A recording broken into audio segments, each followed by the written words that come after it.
Hallo zusammen. Hier bin ich wieder mal in meiner Muttersprache. Hello everyone. Here I am once again in my native language, because today I'm speaking with the brilliant German journalist Florian Warweg. Mr. Warweg worked for many years at RT Deutsch, until the EU decision to ban the entire channel. Since then, he has been working for an online magazine called NachDenkSeiten. This is truly one of the most important German alternative media outlets, which millions of us in the German-speaking parts of Europe consult every month.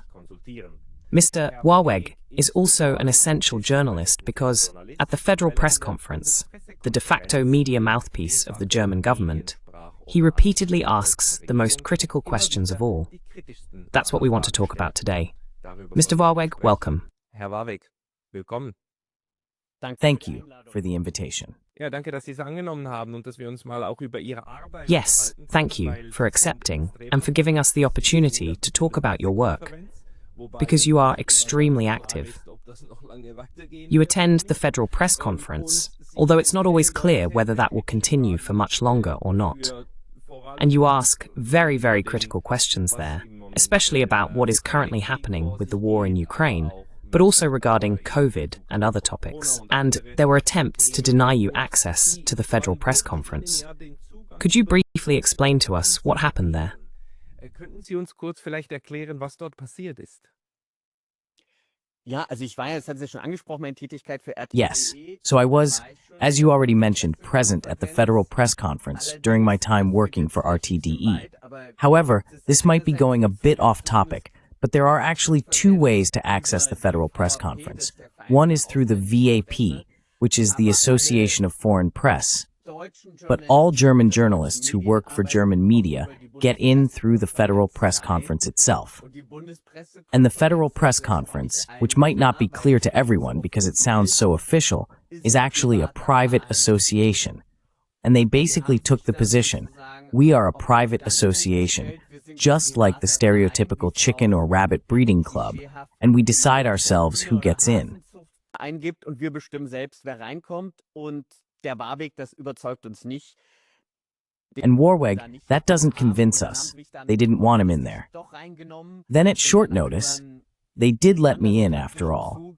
But through another tactical move, using objections from the membership, there were 6 out of a total of 900 members, they tried to manipulate things so that I wouldn't get in. Then we were forced to take legal action, and the court actually ruled fully in our favor. And maybe just one anecdote, because I find it quite symbolic, about how the BPK argued in court.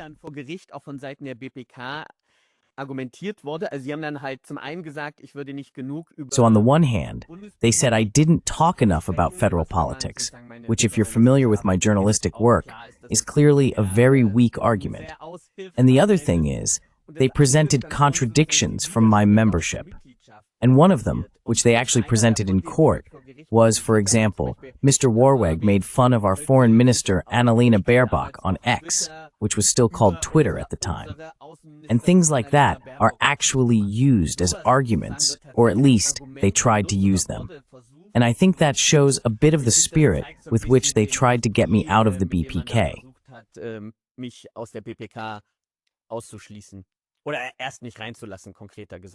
The Federal Press Conference is an extremely important institution in Germany for obtaining information or first-hand quotes from the government. That's where all the government spokespersons appear. And there's a very important Q&A session for journalists. So if you were denied access there, what would that mean for your journalism? Was würde das bedeuten für Ihren Journalismus? Ja, also es ist ja auch so ein bisschen das Absurde, dass die Bundespressekonferenz sich... It's also a bit absurd that the Federal Press Conference presents itself as not being that important, and therefore says Warweg doesn't need to be admitted. And they somewhat deny the monopoly position they actually have. Because, as you already mentioned, there is no other institution in Germany where 3 times a week, all 16 ministry spokespersons plus the government spokesperson appear and are available for questions. The quality of the questions is another matter, but the institution itself is quite unique. And of course, it would severely restrict my journalistic work if I didn't have access to it. The same goes for other journalists. Das gilt aber auch für andere Journalisten, ne? Und weil Sie vorhin auch noch so ein bisschen den Status And because you also touched on the status of alternative media earlier, one of the arguments in court was actually that they were afraid that if Warweg joined NachDenkSeiten, they would basically be overrun by all the other alternative media with their associated connotations that would come along as well. Exactly, and I think that's also a bit of a symbol of this turning point in journalism. The media landscape is changing. Alternative media are gaining more and more traction, but this rather elitist circle of capital city correspondents in Berlin wants to maintain things as they are, the good old world, as they see it. And I think that's where a large part of the resistance to granting me access comes from, but probably also to other media outlets. I don't know exactly what's going on behind the scenes legally, but I do know that a few other media organizations have also tried to get in, and I don't think much has happened there yet. reinzukommen und da ist, glaube ich, noch nicht so viel passiert. Wie ist denn die generelle Stimmung in der Bundespressekonferenz? What is the general mood like at the Federal Press Conference? Because if I remember correctly, I followed it most closely during the Corona period, since some very dramatic decisions were announced there that affected many people, even in their private lives. And during that time, I repeatedly had the impression that many of the journalists were quite close to the government and asked questions that mainly gave the government the opportunity to present their viewpoints, rather than critically questioning whether those decisions were right or whether certain choices were good. Whereas you and others, especially perhaps Mr. Boris Reitschuster, kept pressing on issues that were extremely important and obviously uncomfortable for the government. How do you perceive this dynamic between the journalists, the capital city journalists, on the one hand, and the government on the other, at the Federal Press Conference? Und der Regierung auf der anderen Seite in der Bundespressekonferenz. Ja, also es ist eine sehr eigene Welt. Ich würde eigentlich Ihre Einschätzung... Well, it's a very unique world. I would actually share your assessment, but when you sit in the Federal Press Conference yourself, you realize that many of the journalists whom you might personally perceive as rather conformist, you think, hey, what a submissive question. But in their own self-understanding, I think they see themselves as extremely critical. And especially during the Corona period, you could see that there were a lot of them. I'd also say they were completely in line and basically supportive of the state. But in their own perception, they were extremely critical because they were demanding even stricter lockdown measures and longer school closures. And in their view, that was critical journalism because they were putting pressure on the government from the other side, so to speak. Also das vielleicht noch zum Verständnis, wie ein signifikanter So, just to clarify how a significant portion of the journalists in the Federal Press Conference operate.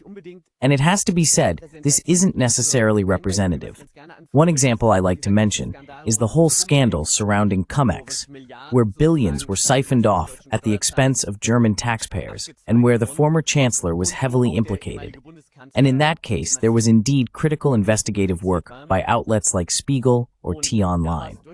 But the representatives from T-Online and Spiegel at the Federal Press Conference never brought up the issue even once, because for most of the capital correspondents, their main currency isn't asking tough questions at the Federal Press Conference, but rather having informal access to government spokespeople and the relevant politicians. Zu den Regierungssprechern und den entsprechenden Politikern. Und das führt, glaube ich, dazu, dass gerade in der Bundespressekonferenz... And I think that leads to the fact that, especially in the Federal Press Conference, the questions are even more restrained than they might already be, because people know what they actually want: exclusive, informal information. And of course, I'm not going to get that at the BPK. And I think that's a kind of internal censorship that keeps many from asking critical questions, because they think, maybe next time he won't give me that informal tip, or I won't be able to fly on the government plane with Annalena. Back then, now, it would be wadeful. And I think those are mechanisms that aren't necessarily overt censorship or influence, but they do explain a bit of the mindset in the Federal Press Conference, where journalists, I believe, can actually act even more conformist in many respects than perhaps the average at their own outlet. For example, I would have pointed to T-Online or Spiegel. Also es ist so eine Art, ein soziologisches Phänomen. So it's a kind of sociological phenomenon, in the sense of Chomsky's manufacturing consent, where journalists adapt a bit to what they think the government spokespersons would still be willing to answer or not, so as not to fall out of favor with these people. I assume you're not exactly in their good graces, are you? Der Leute stehen, oder? Nein, aber ich habe natürlich No, but of course I also have, so to speak, a different position. I don't even have the ambition to be sitting on the government plane the day after tomorrow, or to take part in these kinds of informal background talks. Because, just from my own self-understanding, and I really don't mean to put myself above anyone, but I want to maintain distance from the executive branch. And I think this distance is lacking, and I believe that's always downplayed by colleagues. But I think if you regularly allow yourself to get so close to government spokespeople and these informal background talks are so important to you, as you've already explained, that does something to you. Das hatte ich auch schon ausgeführt, das macht einem mit was, ne? Also ich will denen gar nicht absprechen, dass die an sich. I don't want to deny that they still believe in this, though it's also questionable how justified it ever was. But this old ideal of journalists, media as the fourth estate. But the closeness that you're almost pushed into within this Berlin bubble simply leads to the informal becoming much more important. And as a result, I think people hold back with critical questions so as not to damage the existing channels of communication. Macht ja auch Sinn, also das ist ja alles auch verständlich. That makes sense. I mean, it's all understandable. The question is, how good is it for journalism in general? And maybe a question about your transition from RT Deutsch to NachDenkSeiten. Could you have imagined that Germany or the EU would simply shut down a journalistic channel completely? That RT would be banned entirely in the EU? Was that something you could have imagined before 2022? War etwas für Sie vorstellbar vor 2022? Ich glaube, in der Form, da war ich vielleicht. I think, in that form, maybe I was a bit naive, I couldn't have imagined it. And legally, it's still a real gray area, so to speak. Not much is said about it, but actually, media policy has always been the responsibility of the individual nation-states. And this is a case where the EU directly intervened in the media sovereignty of the respective nation-states that are members of the EU. And I don't think anyone would do that nowadays. There probably isn't even a lawyer who would take that on. Anwalt dafür, aber das steht ja nach wie vor auf einer extrem. But this ban is still based on an extremely fragile legal foundation. However, it still stands. And as we have seen, a large part of the media, as well as many media unions and organizations like DJU and DJV, even celebrated it. And both this celebration and the attempt, at least to completely ban a medium. And really, no matter what your opinion is, I have to repeat myself here. I was actually naive. I didn't think something like this was possible. Ich wiederhole mich, da war ich tatsächlich naiv nicht für möglich gehalten. Auf was führen Sie das zurück? Ich meine, einerseits. What do you attribute this to? I mean, on the one hand, RT, that is, Russia Today Deutsch, RT Deutsch, has always been accused of being a mouthpiece for the Russian government and a propaganda channel. And whether that's true or not, the principle of media freedom and freedom of reporting should actually also apply to foreign media. And there's also Deutsche Welle, which broadcasts in English. There are Turkish channels, there are also American channels, and all of that is accepted in Germany.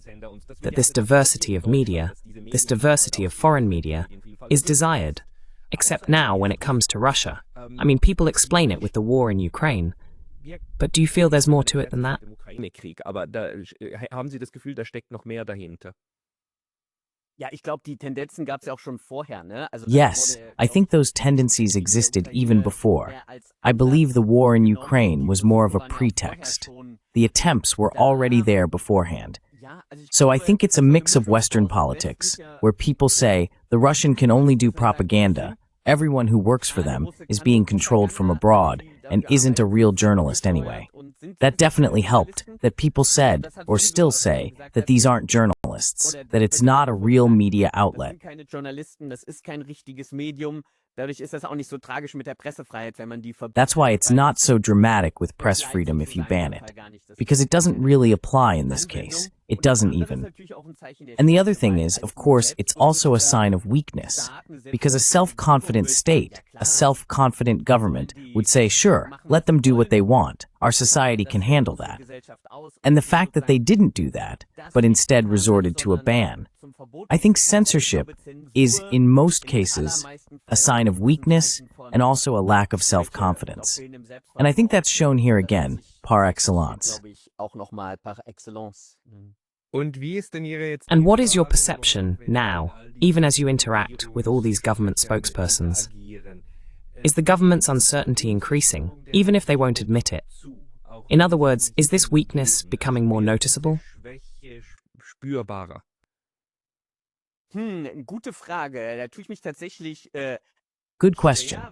I actually find that difficult, because in terms of demeanor, the government spokespersons, if I look at how things went, starting with Seibert, who was the spokesperson under Merkel, then Hebestreit under Scholz, and now Cornelius and Merz. In terms of demeanor, I think each one was actually a step up, each a bit more arrogant. But that's just the outward impression. I do think it got a bit tougher each time. Maybe that's something you have to bring to the job. It probably also serves as a kind of protective function, a way to provide security or protection. But overall, I do have the feeling that there is a certain sense of insecurity. Dass es so eine Unsicherheit gibt. Allerdings ist das gerade in der BPK, das Thema hatten wir schon. However, especially in the Federal Press Conference, we've already discussed this topic. The level of critical questions that the government spokespersons there are exposed to is actually quite manageable. So that's why I think there is a general sense of uncertainty. But in the Federal Press Conference, I would say they are not particularly challenged. There are some critical questions, some critical topics, and sometimes a few others might also ask critical follow-ups. But the fact that on some issues I was almost the only one, or sometimes actually the only one, to ask critical questions, that says something in itself. Because out there are far more critical journalists than just me. Sagt ja auch schon mal was aus, weil da draußen sind weit mehr kritische Journalisten als nur ich. Das wäre albern, mich so zu präsentieren. Aber in der Bundespressekonferenz. That would be silly, to present myself like that. But at the Federal Press Conference, we've already discussed this, the filter is, I think, even stronger. And to make a long story short, I believe the government spokespersons there would be much less confident if there were actually more critical follow-up questions. I think the one topic where there is a bit more critical questioning, also from others, is Israel-Gaza. But for the most part, it really stops there when it comes to many other topics. The war in Ukraine is similar to how it was with COVID. Journalists feel extremely critical if they call for faster tourist deliveries. So I actually see parallels to how things were handled during the COVID crisis. Parallelen zum Agieren in der Corona-Krise. That this also has an impact. So when colleagues demand more rockets, faster deliveries, more support, that this also has a feedback effect on the government, which then says, oh, we are being supported, so actually we need to do more. Or do you not see any connection there?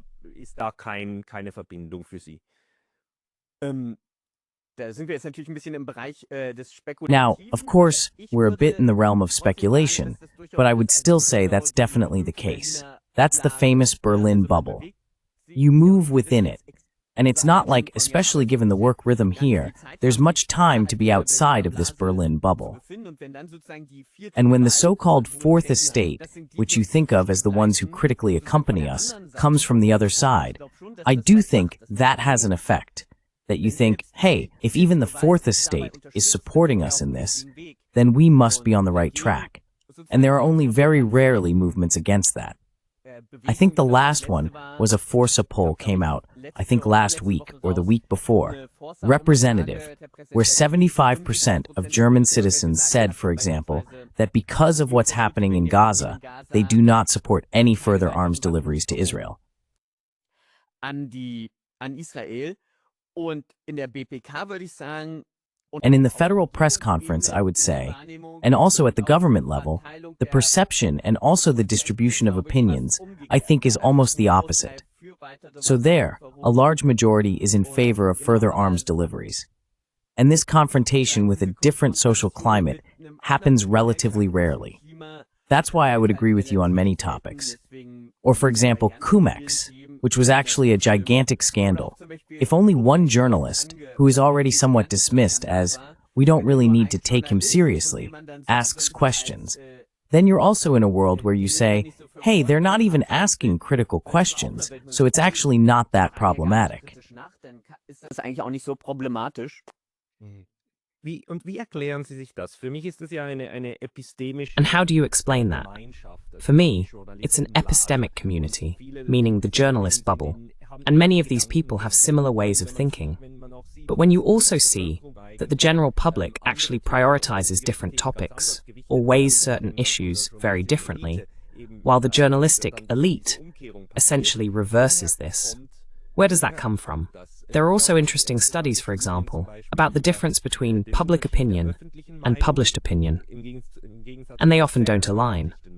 How do you explain that such a small elite comes together that actually represents things differently than you would expect from the general population?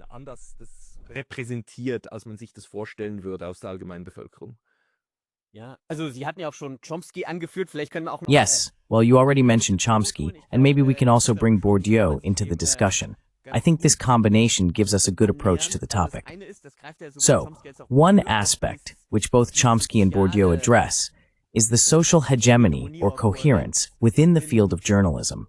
And I believe this is even more pronounced in Germany than in other countries. One example is voting behavior. There was a comprehensive study last year by TU Dortmund on the voting behavior of journalists, and it was truly representative. In that study, well over 40% of journalists said they vote for the Greens. And if you compare that to the election results for the Greens and the overall voting behavior, you can already see a significant discrepancy. Dann zeigt sich da ja schon mal ein ordentlicher Bruch, also 10% Gesamtbevölkerung. So 10% of the general population versus 40% of journalists. And if we look at the public broadcasting sector, it gets even more extreme. There were, this is a bit further back, 2 or 3 years ago, similar surveys among trainees, but those are the ones who gradually move up. And at ZDF, which has generally been considered a bit more conservative than ARD, over 60% of the trainees voted for the Greens. And I think that already shows, just in relation to the Greens, but it still illustrates the discrepancy. And on top of that, journalists, there are also quite a few sociological studies on this, have one of the highest rates of intra-family inheritance of professions. That's only comparable to lawyers and doctors, where it's similar.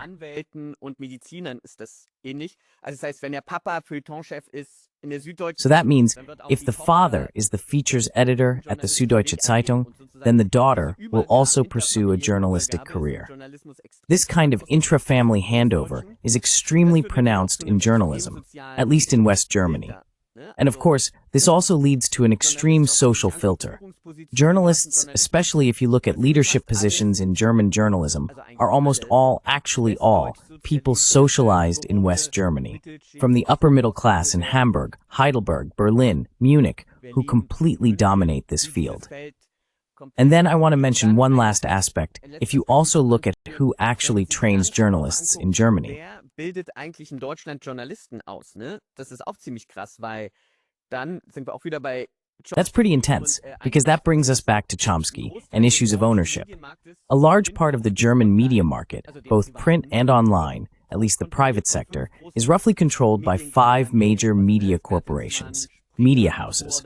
These are Bertelsmann, Springer, Berta, Holtzbrinck, among others. And these are exactly the same ones that run the major German journalism schools. That is, they finance them and also have a say in the content, right? And that leads to, so we have Bertelsmann, then the Springer Academy, Holtzbrinck School of Journalism. And you really have to realize that the biggest German media corporations also shape journalism education to a large extent. Die journalistische Ausbildung zum großen Teil prägen. Und das ist natürlich auch ein enormer Filter. Wer kommt da And of course, that's also an enormous filter. who even gets in there? Someone with a critical attitude toward Germany's role in the Ukraine war or an economically oriented neo-Marxist simply can't get in. And as a result, you already have an extremely one-sided selection, and that's increasing more and more. There are also fewer and fewer lateral entrants, at least in the established media. I think even someone like Charles Latour would have little chance today of following the path he took back then. I'll stop here for now, but these are a few sketches of how I see this opinion landscape, this bubble, being explained. Es ist schon, für mich eine Frage unserer Zeit. Wie kommt es, dass in For me, it's a question of our times. How is it that in liberal, libertarian societies, which originally had no censorship and no regulations on how journalism should be done, I believe that in Germany, the term journalism is even defined in such a way that anyone who reports something can be a journalist. This was also designed that way because of the Nazi era, so that journalism would be an open field for anyone who wants to get involved. But how is it then that we still fall into a kind of conformity which is repeatedly characterized by a negative kind of government loyalty? I think what you have explained here is really important. But has it always been like this? You have been working in journalism for about 15, 20 years? 15 Jahren, 20 Jahren? Jetzt muss ich auch mal rechnen. Ja doch, seit Now I have to do the math myself. Yes, actually, it's been about 13 years. 13 Jahren. 2012 ungefähr. In your perception, has the uniformity increased? Because in my perception, it has become stronger than it used to be. Jetzt ist bei mir natürlich der Fall, dass Now, in my case, it's of course the situation that, in a way, I first worked in the Bundestag, and there I was already doing press work, but at some point that became too much for me within that political framework. So I started reporting on Latin America, working for what was in a way an alternative news agency. That means that almost my entire professional life as a journalist, if you include RT, although that's a different case as an alternative medium, I was never really active in the German mainstream media. I do have friends and acquaintances there, so I do have a sense of what it's like. habe ich da schon ein Gefühl für und aber ich persönlich sozusagen kann da direkt But personally, I can't really share anything directly about that. However, from what I've heard from friends and acquaintances, there has definitely been some change, but I actually think that's more of a structural thing. So, with public broadcasters, there's definitely been a very strong increase in what's called permanent freelancers. That means these are journalists who, for example, produce reports for WDR, but they're not permanently employed. Usually it works like this. Okay, we'll take 5 reports from you per year, or something like that. But it's basically based on goodwill. And there has been a change there, but I see that more as a generational thing in a way. Und da gab es schon eine Veränderung, aber die erkläre ich mir eher generationell in gewisser Weise. Ne? Also wir haben beispielsweise auch bei uns unsere Syrien-Berichterstatterin.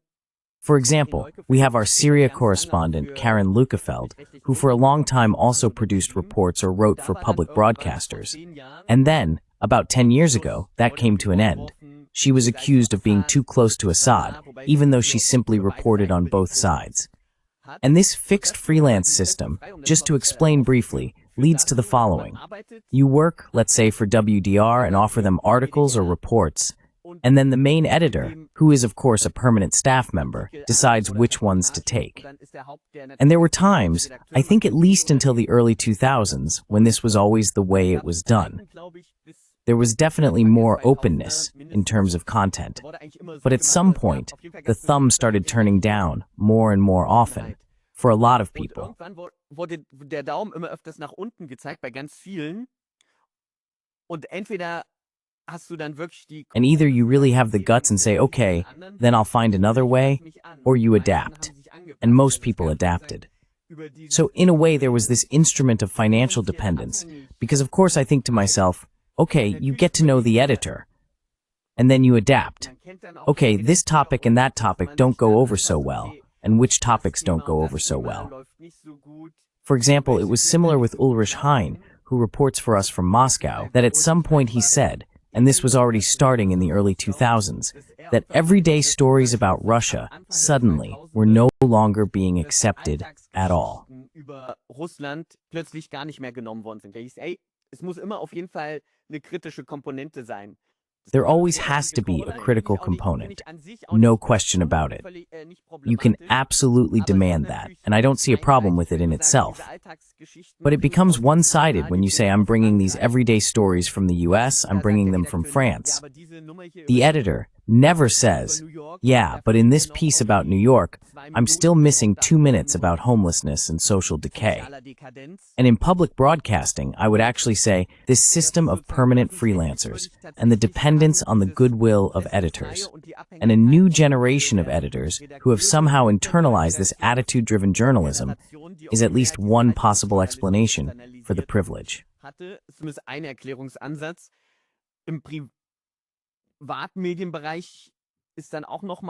In the media sector, it's a bit different again, and I find it more difficult because there you have this kind of synchronization, but it's not really synchronization. It's more like being in sync, meaning it's largely internalized. I find it a bit harder to find an answer there, except for the generational argument. At least empirically, you can somewhat show that journalism is increasingly dominated by a left-liberal milieu. None of this happened consciously, either. Also besetzt ist auch, ich weiß nicht, ob das ist ja auch alles nicht so bewusst geschehen, sondern es sind, glaube ich, die Leute, die sich dann für Journalismus interessiert. But I think it's the people who became interested in journalism who also came from the right kind of family background.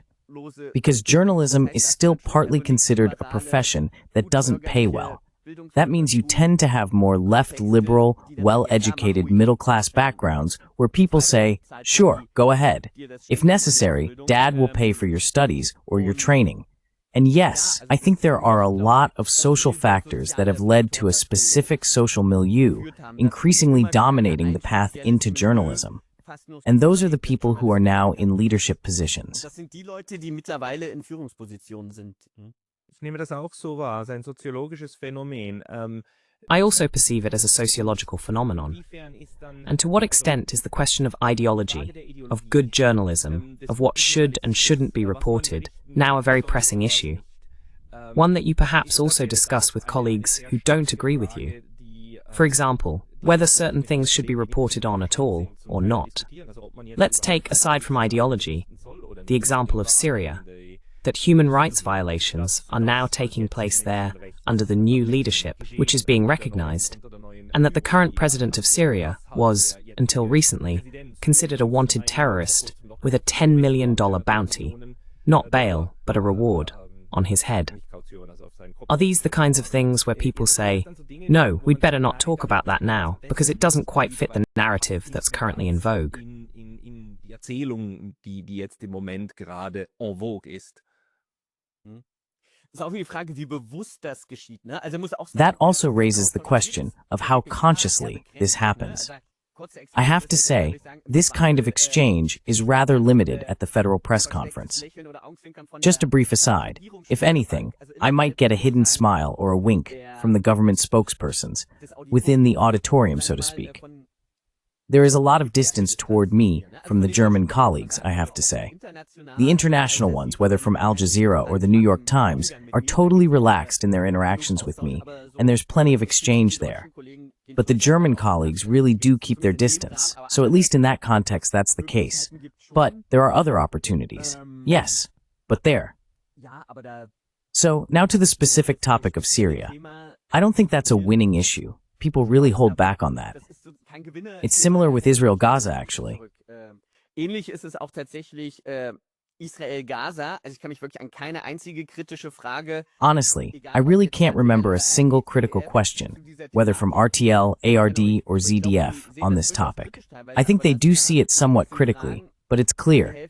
These are questions that won't help you climb the career ladder, and that's why the topic just isn't addressed at all, at least not in the Federal Press Conference. That's really how I see it. Almost the entire Middle East area is, if possible, just, well, you can't say it's completely ignored. One, but no questions are being asked. Maybe that also shows that it's not as relevant anymore, at least when it comes to reporting on Syria. And with the already mentioned Gaza-Israel issue, I think there's actually a lot of fear that with a wrong statement, the cost-benefit ratio just isn't there for many journalists. And that's why they simply stay silent on it.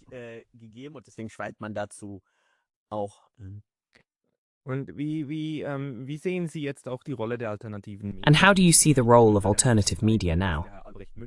The founder of NachDenkSeiten, Mr. Albrecht Müller, has written a lot about this, about media manipulation, the 16 different types of manipulation from framing to wording and so on. While in alternative media, you actually find a whole range of reporting and opinions. So, in your view, is this the future of journalism in social media? Or will the capital city journalism of the major newspapers and so on ultimately prevail after all? Großen Blätter und so weiter, wird er sich schlussendlich trotzdem behaupten? Ja, also er wird sich auf jeden Fall behaupten. Also da gibt Yes, so it will definitely hold its ground. There is enough cross-financing also from the federal government. If you look at the amount of money, that is, the cross-subsidies, flowing in, it's enormous. And I think that will continue. The field is becoming more diverse. You're definitely right about that. But if you look at it, for example, the NachDenkSeiten, and they are already considered a relatively large and influential alternative media outlet, although alternative media is usually a label given by others. Whether everyone sees themselves as alternative is another matter entirely. Wahrnehmen ist nochmal eine andere Sache, aber unser Redaktionsstab besteht aus 3 But our editorial team consists of 3 permanent editors. And around that, so to speak, let's say we're a team of 10 people. 10 people, that's just one shift in the rotation system at many other media outlets. And if you look at the overall picture, you can clearly see the shift, especially since even the NachDenkSeiten only have 3 permanent editors. And what I'm getting at is that not just the NachDenkSeiten, but most so-called alternative media are of course staffed very differently, meaning much worse than the big established media, and of course also compared to the NachDenkSeiten. Medien und natürlich auch die NachDenkSeiten nicht einmalig, aber relativ einmalig, glaube ich, dass wir uns wirklich not unique, but relatively unique, I think, is that we really finance ourselves exclusively through small donations. And that is, I believe, something that is naturally also limited. So, it helps to finance a staff of around 10 people in total, and I already find that remarkable. But there isn't much more room for growth if you really rely only on this small donation-based model. Then there are a few other alternative media outlets, which are more in the right libertarian sphere. Im rechtslibertären Bereich verordnet, da ist dann meistens vielleicht noch ein österreichischer, deutscher oder Schweizer. There's usually maybe an Austrian, German, or Swiss multimillionaire behind it, who somehow puts money into it. But even if there's someone who easily puts in 5 million a year, that's obviously in stark contrast. So, compared to the sums that Spiegel or Focus operate with. And we're not even talking about ZDF or ARD. So that's why I'd say purely financially, there's still such a gigantic gap, as they'd say in Spanish. I don't think that's going to change anytime soon.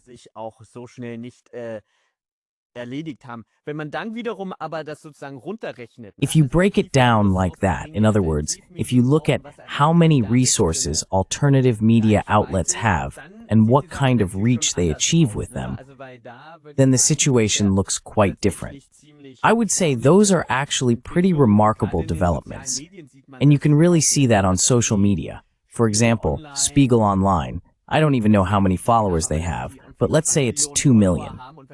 And when you look at the reach they generate, it's actually quite limited. There are many individuals on X or other social platforms who achieve significantly greater reach.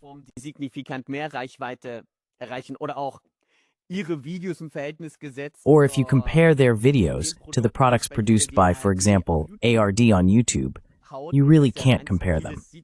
But what they're doing there, the political content from ARD on YouTube, for example, is ridiculous in terms of cost-benefit ratio.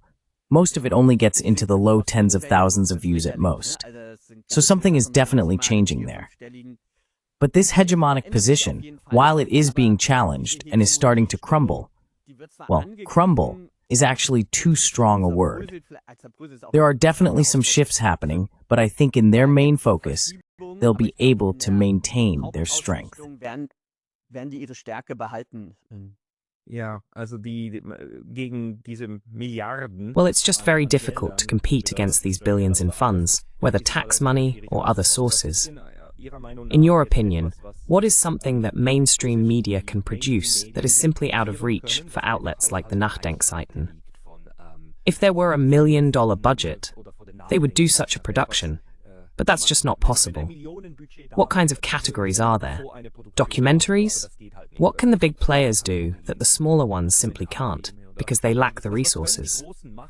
Was die Kleinen einfach nicht können, weil sie zu wenig Ressourcen haben. Ja, also zum Beispiel, was ja nach wie vor tatsächlich, würde ich sagen, Yes, for example, what is still, I would say, opinion shaping are, of course, the major news broadcasts. You can make fun of the Tagesschau all you want, but a part of the boomer generation and beyond, that's an audience of millions and still a reference point for many people.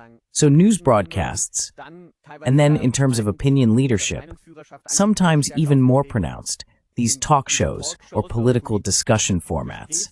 There are also some approaches and attempts in the alternative media spectrum. But even if there's a Swiss or Austrian millionaire providing some support, they have no way of competing with Maischberger, Lanz, and the like.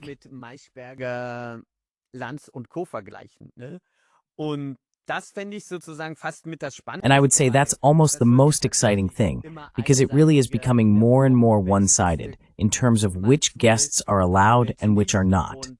And I see that, but really only theoretically, because it requires an enormous amount of resources to organize something like that every week, to invite guests, to pay them accordingly, plus all the technical equipment and the premises. But I think that would be the most exciting project.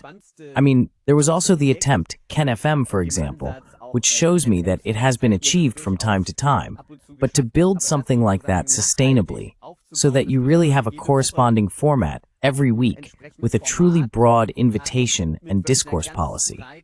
I find that the most exciting, and I think it would actually make a difference in terms of providing information to a broad audience and also showing how many different perspectives there are from which you can look at a wide variety of topics.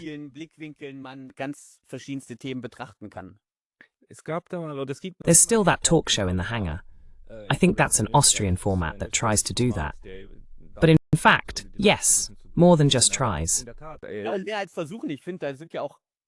I think, of course, there is a certain political bias at Talk im Hangar as well, but they often manage to offer a much broader range of opinions than most public broadcasters or even larger private media outlets.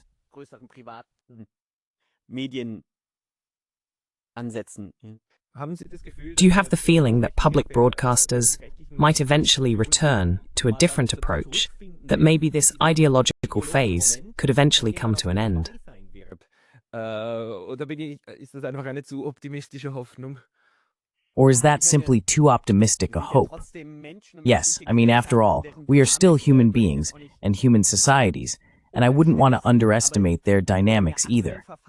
But in the current state, I find it difficult. So even the conversations I've had in recent years with some fairly high-ranking representatives, usually already retired from public broadcasting, some of them said, sometimes rolling their eyes, "You can't reform the place anymore." The concept itself, public broadcasting, I actually think is good, but it's just... So even explicit supporters of the basic system of public media have said, the way things have developed, you just can't reform it anymore.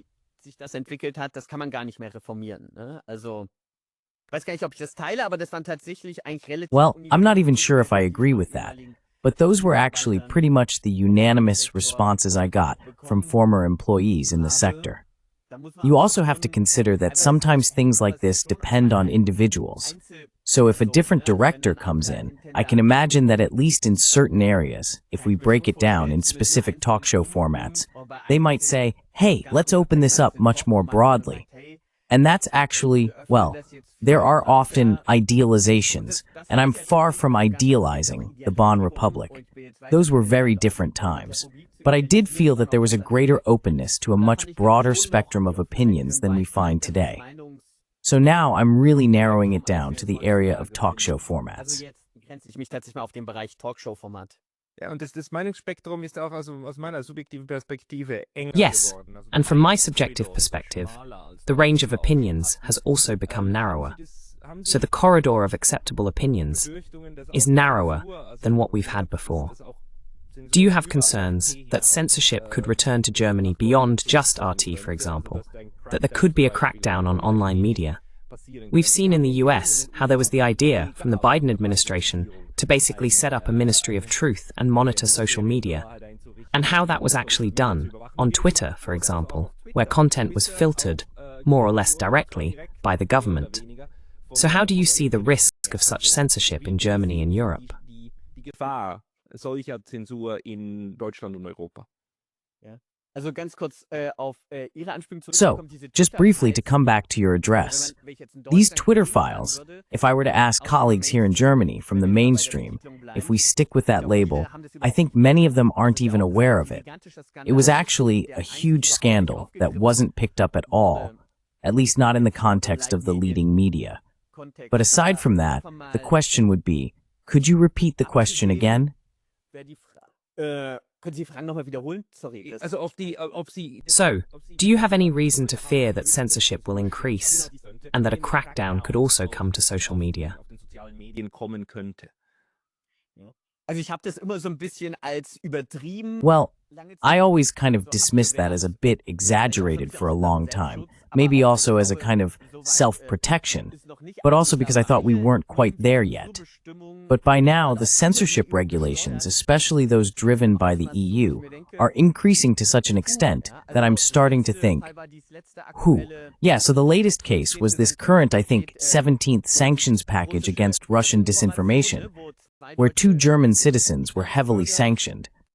Massiv sanktioniert worden. Und dann gibt es aber einen dritten Fall, der ist weit weniger bekannt. Das ist ein And then there is a third case, which is much less well known. This is a German who runs a media portal, and he was now massively sanctioned in the same sanctions package, but not even because he supposedly engaged in propaganda for Russia, at least not in the sense of the EU narrative, so to speak.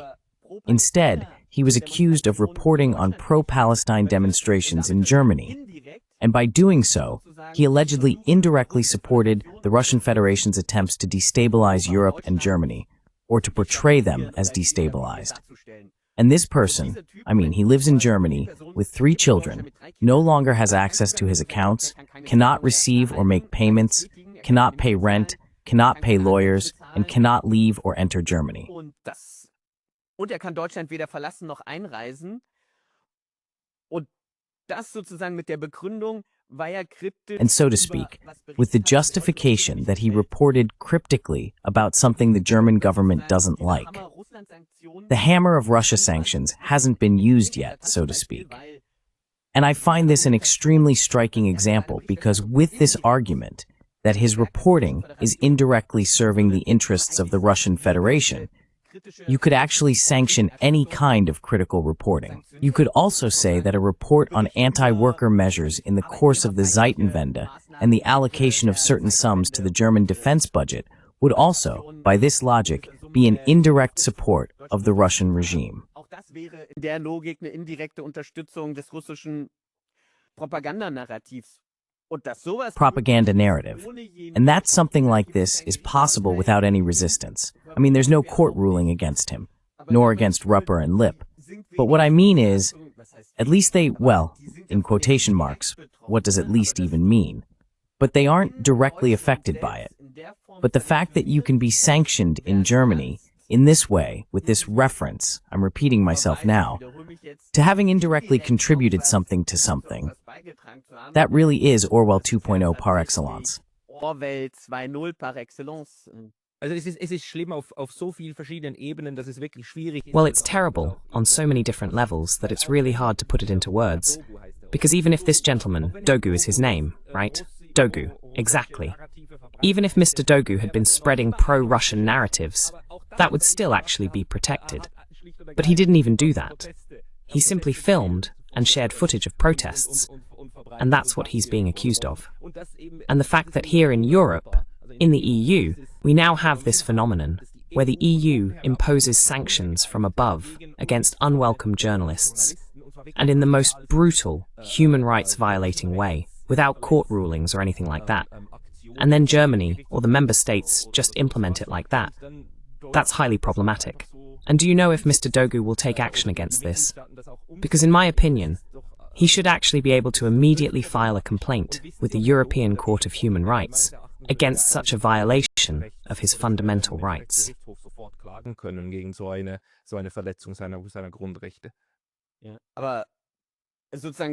But the fact that accounts, etc., are frozen is, of course, a financial restriction.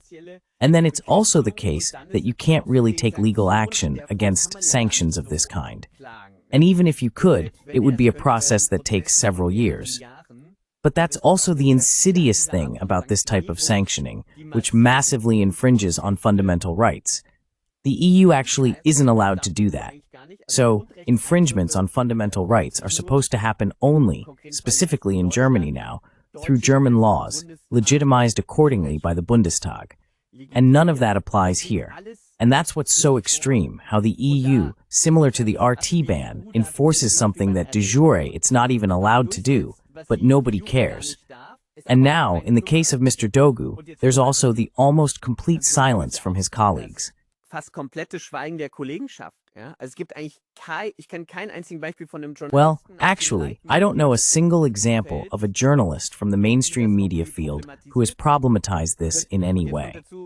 And now, on top of that, Mr. Dogu runs, or used to run, Web Media, a media portal that explicitly identifies as left-wing.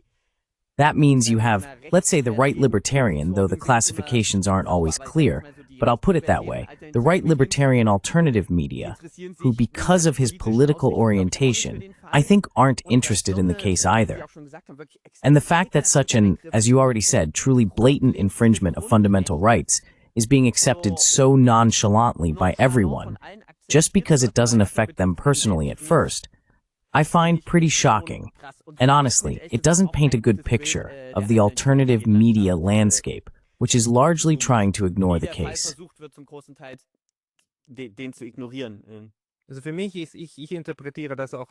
So for me, I also interpret this as a trial balloon by the EU to see if they can get away with these three and if it just works like that.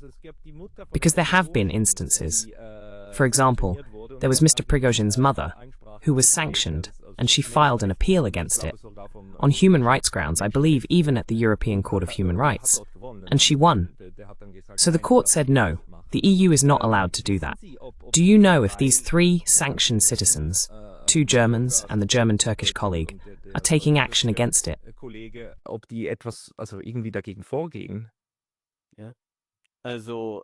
Well, I know that they are planning it. How concrete it is, I can't say right now, but I know that all three are definitely trying, although due to financial constraints and so on, it turns out to be relatively difficult. But in any case, they will, or at least want to try. That's the information I have.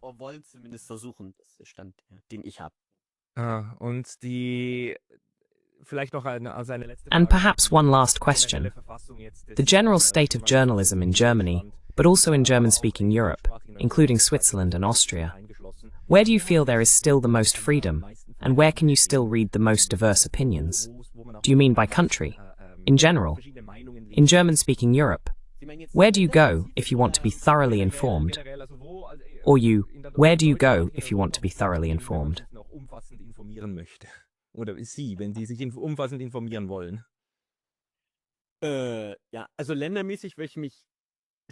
Well, I would have a hard time judging by country. I would tend to say Switzerland. But even there, you're starting to hear things that don't sound so positive anymore. So I'd say I wouldn't presume to make a judgment in terms of countries. As for newspaper projects, I'd actually say that the Berliner Zeitung is still trying to maintain the broadest spectrum of opinions. If you think in the classic left-right categories, I think you'll find editors there who are explicitly left-wing, as well as those who see themselves as right-conservative or right-libertarian.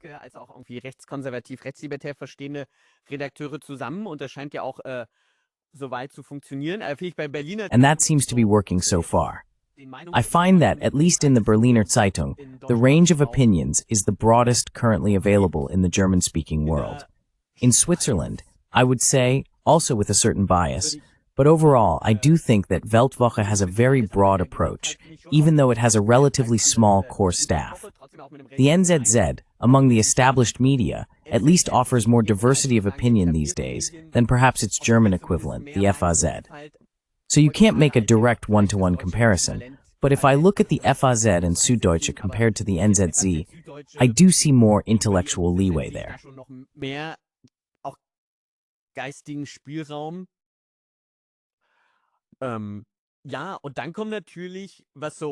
And yes, when it comes to sources of information, all the social media platforms naturally come into play, where it really depends on the media literacy of each individual user. For example, on Telegram, I think, if you want to get an idea of the war in Ukraine, the most radical Telegram channels from Russian and Ukrainian war bloggers, if you compare them, you actually get a really interesting picture, at least for direct information. And I would say, especially regarding the war, or even Israel-Gaza, I find that if you can put everything into context, you can get much more comprehensive information on Telegram than if I just rely on DPA.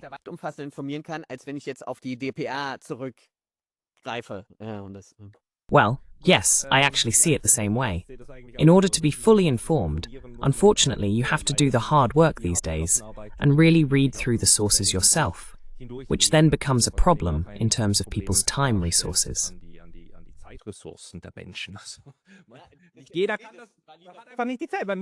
People simply don't have the time. They still have to work. They still have to somehow earn a living. As a journalist, that's kind of part of the job. But to expect that, say, a mechanical engineer at Bosch or an assembly line worker at VW, after their 8-hour shift, would still take the time, as I just described, to sift through Telegram channels and, well, that's just unrealistic. People have families, private lives, and I think that, of course, indirectly leads to the fact that in case of doubt, even if you're critical, you just don't have the energy anymore to consume many other media besides watching the 15 or 20 minutes of the evening news.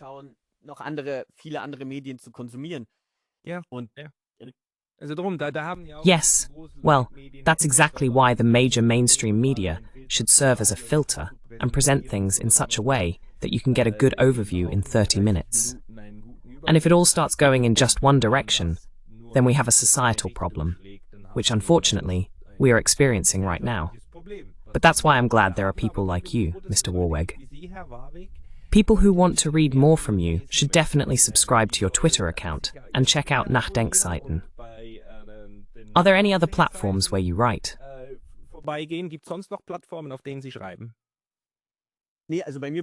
For me, it's pretty much limited to the NachDenkSeiten. You can watch the BPK videos on YouTube and on X. But of course, you should also consume other sources besides just Warweg. Of course, that's for those who want to follow you. I'll put the links in the video description. Mr. Florian Warweg, thank you very much for your time today. Thank you. Best regards. Bye.